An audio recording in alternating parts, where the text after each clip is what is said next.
family and her grandkids. Lord, I love your mama, but I'll tell you what, I finally found somebody that talks more than I do. I love her to pieces. Well, Casey's daddy he's a real close one up there with us. Man, I love the Lord, and I'm glad to be here tonight. You know, I wish I could take you all back. I love what these guys do. I love what the gift of music does for a person's heart. You know, Pastor, there's nothing like a great sermon. There's nothing like a great message to get us challenged.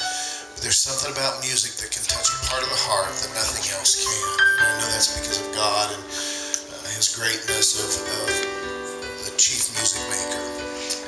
And I wish I could take you all back. A little boy, 14 years old, living on the wrong side of the tracks, the wrong part of town, abused in every way imaginable, verbally, mentally, sexually.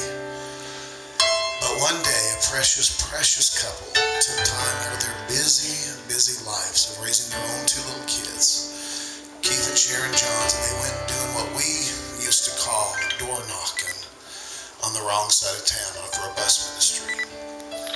And I just so happened to be at home that day.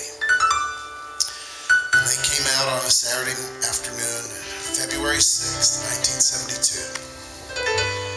And they introduced this 14-year-old boy named Dusty Wells, who was miserable in his life, who had been in jail a couple of times, been taken to a prostitute at the age of 12 to introduce her so he'd make sure he was a real man.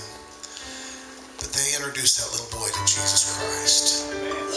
And they took an interest. And what they did, Anthony, I love what you guys do. They didn't just stop and pick him up on the big yellow bus. They'd come on Sunday nights. They'd come on Wednesday night. They'd come for Friday night youth service, and they took him. And then they'd take him home for lunch with them. And they got out of their comfort zone that, like so many of us need to do. And I'm preaching to myself.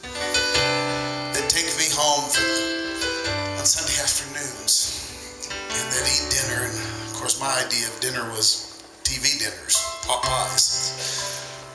But they'd cook a big meal, and then we'd go in their living room, and we'd sit down. They didn't have a TV, so they'd put on this old music. And I didn't know who I was listening to, but I knew there was something about this music that talked about Jesus. And it talked about being sheltered in the arms of God.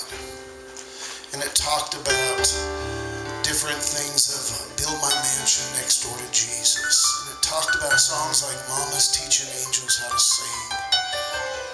Talked about too much to gain to lose. And I'd hear those songs over and over.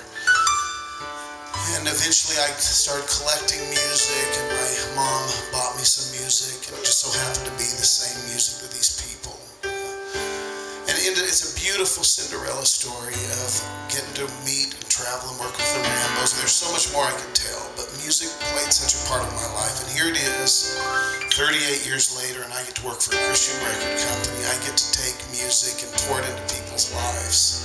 I get to help people like Beyond the Ashes take their music and pour it into people's lives. And God has been good, and He's been gracious, and it all begins with a song.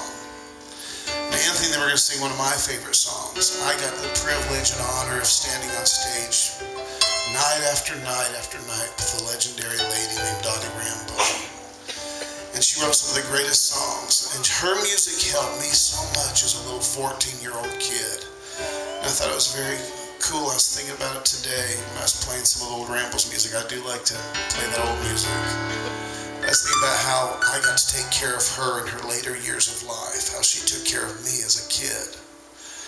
So I want Anthony and them to sing one of my favorite songs. And just know, you guys can play a difference tonight. I'll tell you, I love that you get to come out here. Linda, what you're doing, you're impacting people's lives. Gloria, Betty, Tanya, so many of you are impacting people's lives by telling people about music and what it can do. I want these guys to sing one of my favorite songs that Dottie wrote while she was going through a desperate time of her life. She was riding a big old bus, an old Eagle, across the hot deserts of Arizona. And this song God gave her in about 18 minutes, she used to say. And it has touched many lives. And I guarantee you there's a few grandmas and grandpas here tonight that it's touched their lives.